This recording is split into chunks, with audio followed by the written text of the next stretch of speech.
The British government has granted funding for a new study to assess the feasibility of developing a UK supply of lithium.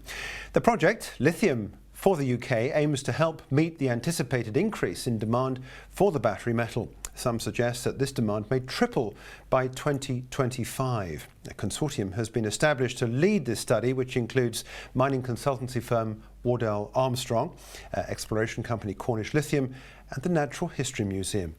The Chief Executive of Cornish Lithium is Jeremy Rathall, and he joins us now here in the studio. It's good to talk to you. Thanks indeed for dropping by. Really exciting project. What caught my eye was the fact it's in Cornwall, historic mining area, of course. But lithium, it brings into this new area of battery metals. Yeah. Explain what the funding's all about, first of all. So the funding that we've been granted is to evaluate the opportunity of a lithium supply here in the UK, given the British government have realised that in order to keep our auto industry intact with the move to electric cars, you have to look right the way through the supply chain, including to the raw material, especially if it might be here on your doorstep.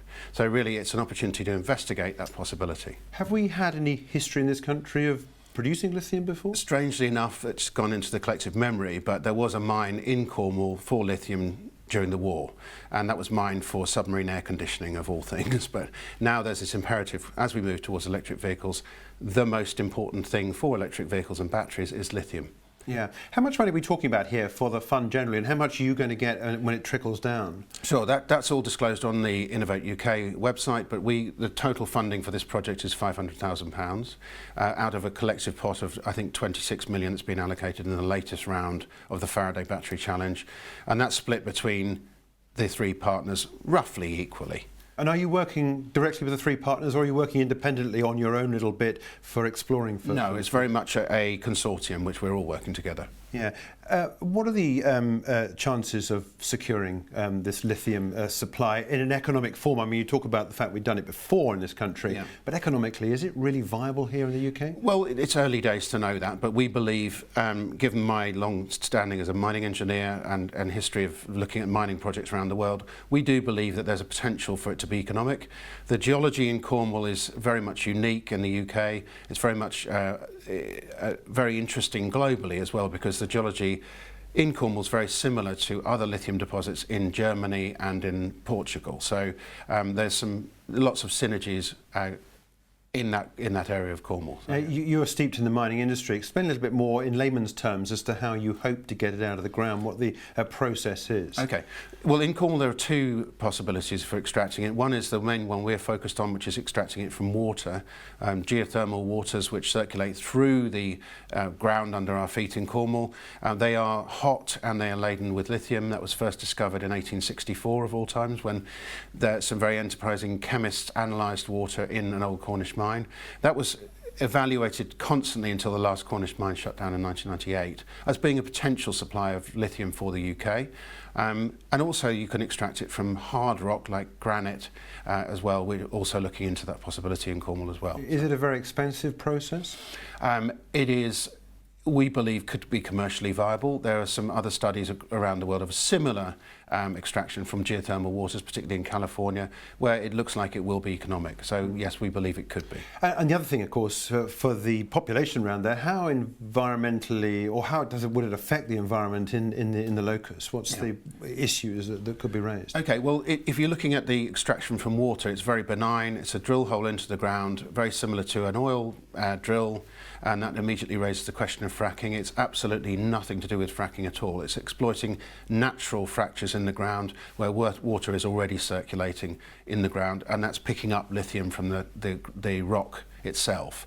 So all you're doing is sucking water up to the surface, extracting the lithium in a chemical processing plant, and then putting the spent water back down underground. Very similar to a geothermal project, and there's actually a geothermal project currently being evaluated and drilling in Cornwall right now. So it doesn't affect the water table at all? No, you're talking about much deeper than that. Yeah. Beyond about 800 metres, so it doesn't affect the water table at all. On the thermal side, are there benefits like getting energy out of this then? Are you able to have a sort of an associated business? We believe so, yes, absolutely. We believe that there's a real synergy between geothermal energy and lithium extraction. That's exactly the same as a project that's being developed in California by, I think the project's owned by Berkshire Hathaway, but that is actively being evaluated. We believe that the same potential could exist in Cornwall. Yeah, let's take a look now at the company and your association with Cornish Lithium. You're off market at the moment. I don't know what the longer term plans are. I'll get into that in just a minute. But how are you being funded at the moment? You've got this money coming onto the balance sheet from this new fund that's been set up. Yeah. But what about the broader, the bigger picture? Well, the company was established by me in 2016 in May, having had the idea that this could be a commercial opportunity, having read and researched it carefully. We then secured funding from a group of individuals who are all mining people who understand the risks. It was a risky project then, still relatively risky, but early stage.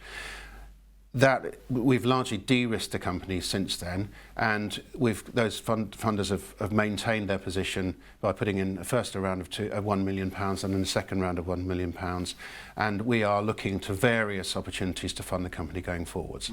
Do you believe that the UK government is keen on you being off market because it makes you far more secure? They're talking here about funding security of supply of lithium, and they're not going to get that if all of a sudden you get these companies which are then listed on the market being taken over by other economies, other countries. I don't know if that's in their reasoning. It may be, but certainly we've deliberately established this company as a British company because we believe that this could be part of a new economy for Cornwall particularly and for the UK as a whole. And speaking from a personal point of view as someone that started the business, what is your long-term projection here? Presumably you're in it ultimately for the money, of course we all are, but do you see this as being something which is viable and potentially able to bring to the market as an IPO at some point with a profit projection?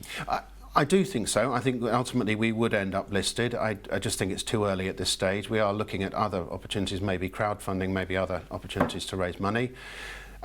But we do think that there's real potential to establish a new industry in Cornwall. Ultimately, there was a great mining industry in Cornwall. There were up to 3,000 historic mines for tin and copper and for other metals, including cobalt, incidentally, which is quite interesting. But really, we do see, it having the potential to regenerate Cornish industry. Well, that's the thing, isn't it? There are so many people in Cornwall wanting to make these sort of projects work. What has been the reception like for local people?